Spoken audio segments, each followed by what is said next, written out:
कुछ देर के लिए अपनी पार्टी की गुलामी छोड़ दीजिए, कुछ देर के लिए समाजवाद, लोहियावाद, अंबेडकरवाद, गांधीवाद की टोपी सर से हटा दीजिए।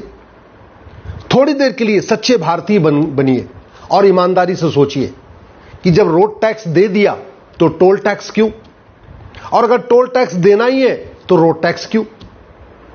जब हमने कमाने पे इनकम टैक्स दे दिया तो खर्च करने पे जीएसटी क्यों, और अगर खर्च करने पे जीएसटी देना ही है तो फिर इनकम टैक्स क्यों।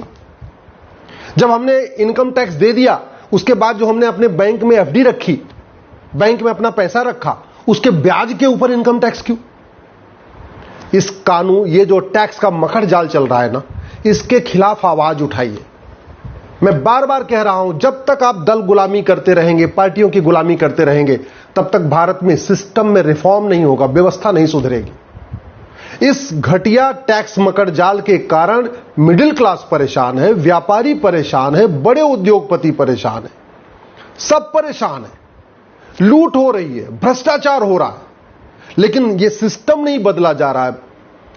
अगर सरकार चाहे, अगर समाज चाहे, अगर सब लोग मिलकर आवाज उठाए, तो भारत में सारे टैक्स खत्म करके वन नेशन वन टैक्स लागू हो सकता है। जरूरत ही नहीं, न इनकम टैक्स की जरूरत है, न टोल टैक्स की जरूरत है, न रोड टैक्स की जरूरत है, न वैट की जरूरत है, न टीडीएस की जरूरत है, न इनकम टैक्स डिपार्टमेंट की जरूरत है, क्योंकि नॉन प्रोडक्टिव डिपार्टमेंट है।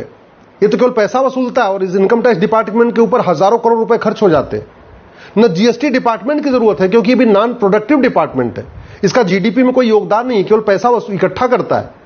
और सरकार को मैं कह रहा हूं, जिसमें वन नेशन वन टैक्स की बात कर रहा हूं, सरकार की इनकम दुगनी हो जाएगी और जनता का टेंशन खत्म हो जाएगा। लेकिन इसके लिए सबको मिलकर आवाज उठाना पड़ेगा।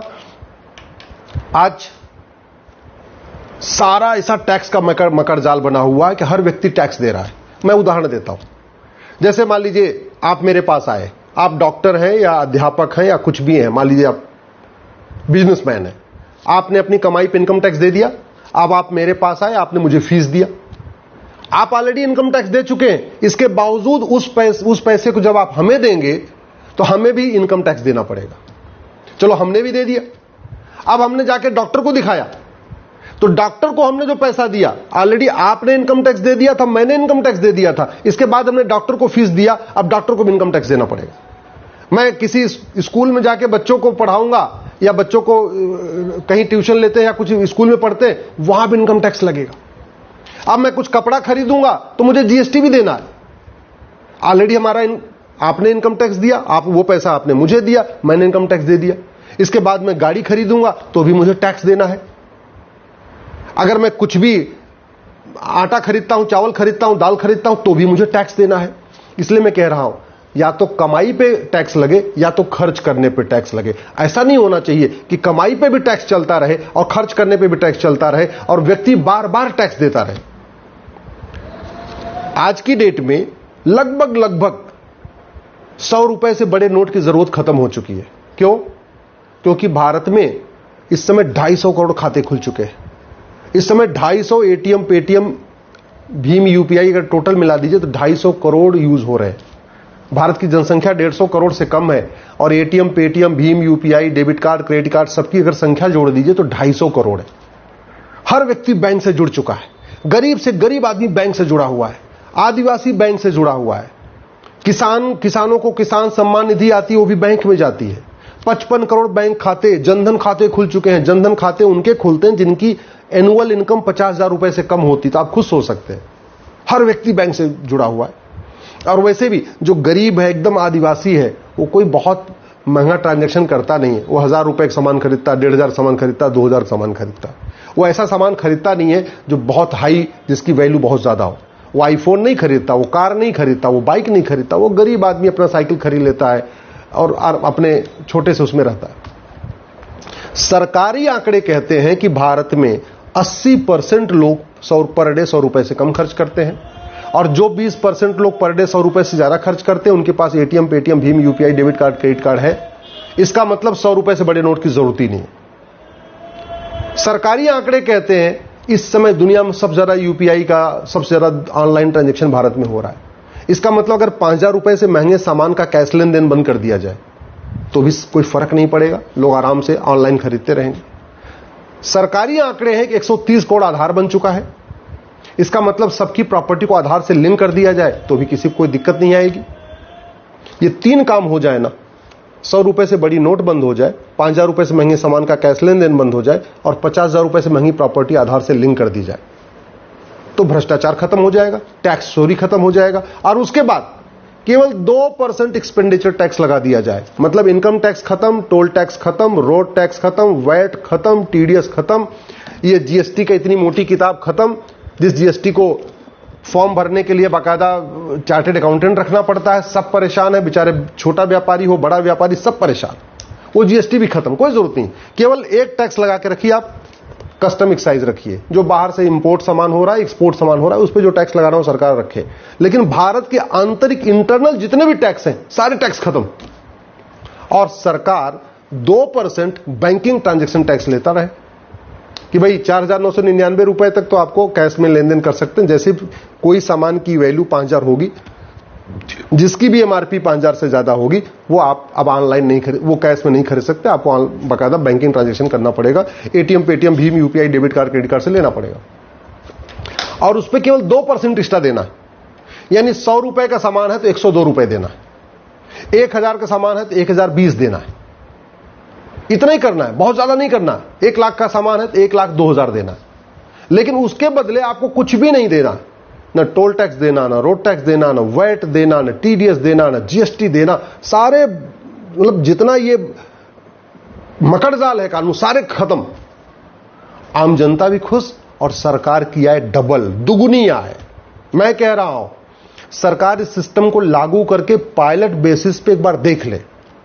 मैं ये भी कह रहा हूं कि पूरे देश में नहीं, कम से कम जो भारत के मेट्रो सिटीज है, दिल्ली, मुंबई, चेन्नई, बेंगलोर, लखनऊ या राज्यों की जो राजधानियां हैं, एक बार वहां पायलट बेसिस पे करके देख ले कि ना वहां 100 रुपए से बड़ी नोट चलेगी, ना वहां 5,000 रुपए से महंगे सामान का कैश लेन देन होगा, न प्रॉपर्टी, न तो 5,000 सुपर कैश लेन देन होगा, और प्रॉपर्टी आधार से ले। इतना करके देख ले, और 2% केवल 2% बीटीटी लेती रहे, 2% बैंकिंग ट्रांजैक्शन टैक्स लेती रहे, सरकार की इनकम डबल हो जाएगी।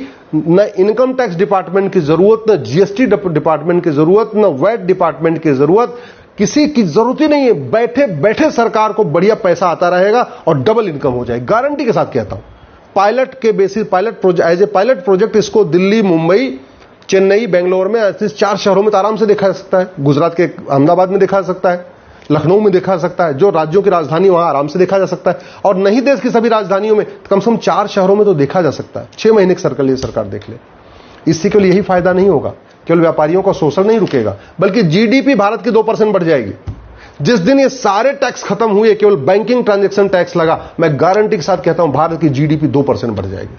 और क्या फायदा होगा? और फायदा ये होगा, घूसखोरी बंद हो जाएगी। जब 100 रुपए से बड़ी नोट बंद हो गई, 5,000 रुपए से महंगे सामान का कैश लेन देन बंद होगा, तो आदमी घूस लेके क्या करेगा क्या? क्योंकि वो अब बेचारा कैश में कुछ खरीद ही नहीं सकता 5,000 रुपए से महंगे सामान का। इस वन नेशन वन टैक्स से घूसखोरी खत्म होगी, कमीशन खोरी खत्म होगी, सूद खोरी खत्म होगी, मुफ्त खोरी खत्म होगी, जमाखोरी खत्म होगी, मिलावट खोरी खत्म होगी, कालाबाजारी खत्म होगी, मुनाफाखोरी खत्म होगी। इस वन नेशन वन टैक्स से गौ तस्करी बंद हो जाएगी। गाय तस्करी का पूरा कारोबार वो कैश में होता है, काला धन हवाला के जरिए होता है। 100 रुपए से बड़ी नोट बंद हुई, 5,000 रुपए से महंगा सामान का कैश लेन देन बंद हुआ, प्रॉपर्टी आधार से लिंक हो गई, उसके बाद ये खत्म हो जाएगा आराम से। इस वन नेशन वन टैक्स से ड्रग का कारोबार बंद हो जाएगा, जिसके कारण हमारी यंग जनरेशन बर्बाद हो रही, नशा तस्करी बंद हो जाएगी। वन नेशन वन टैक्स से गोल्ड स्मगलिंग बंद हो जाएगी। वन नेशन वन टैक्स से ह्यूमन ट्रैफिकिंग बंद हो जाएगी, जो ये बच्चों का अपहरण होता है, उनको बेचा खरीदा जाता है। वन नेशन वन टैक्स से हथियारों का कारोबार खत्म हो जाएगा। वन नेशन वन टैक्स से जासूसी बंद हो जाएगी, क्योंकि जासूसों की फंडिंग भी कैश में होती है, काला धन हवाला के जरिए होती है। वन नेशन वन टैक्स से झपटमारी बंद हो जाएगी। वन नेशन वन टैक्स से जातिवाद, भाषावाद, क्षेत्रवाद, पंथवाद बंद हो जाएगा, क्योंकि जाति, भाषा, क्षेत्र, पंथ का जहर ये जो पार्षद, प्रधान, सांसद, विधायक घोलते हैं, वो पैसे के लिए घोलते हैं। उनको फंडिंग आती है या उनको सत्ता चाहिए, भ्रष्टाचार। वन नेशन वन टैक्स से भ्रष्टाचार खत्म हो जाएगा, फिर ये जातिवाद, भाषावाद, क्षेत्रवाद भी खत्म हो जाएगा। वन नेशन वन टैक्स से माओवाद, नक्सलवाद, अलगाववाद, आतंकवाद भी बहुत हद तक खत्म हो जाएगा, क्योंकि माओवादियों, नक्सलियों, आतंकवादी, अलगाववादियों की फंडिंग कैश में होती है, कालाधन हवाला के जरिए होती है। लब जिहाद, लैंड जिहाद, ड्रग जिहाद, घुसपैठ जिहाद की फंडिंग कालाधन हवाला से होती है, तो वन नेशन वन टैक्स से ये भी रुकेगा।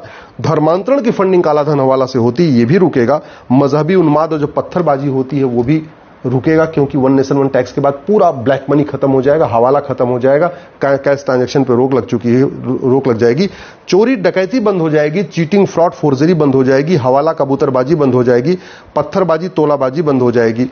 मैं कहता हूं ये वन नेशन वन टैक्स लागू हो जाए, भारत में सतयुग आ जाएगा। ये वन नेशन वन टैक्स लागू हो जाए, भारत में रामराज्य आ जाएगा। वन नेशन वन टैक्स लागू हो जाए, भारत की जीडीपी 2% बढ़ जाएगी। और जो माननीय प्रधानमंत्री जी कहते हैं 2047 में भारत को विकसित राष्ट्र बनाना है, ये अगले 10 साल में भारत विकसित राष्ट्र बन जाएगा अगर आज वन नेशन वन टैक्स लागू कर दिया जाए तो।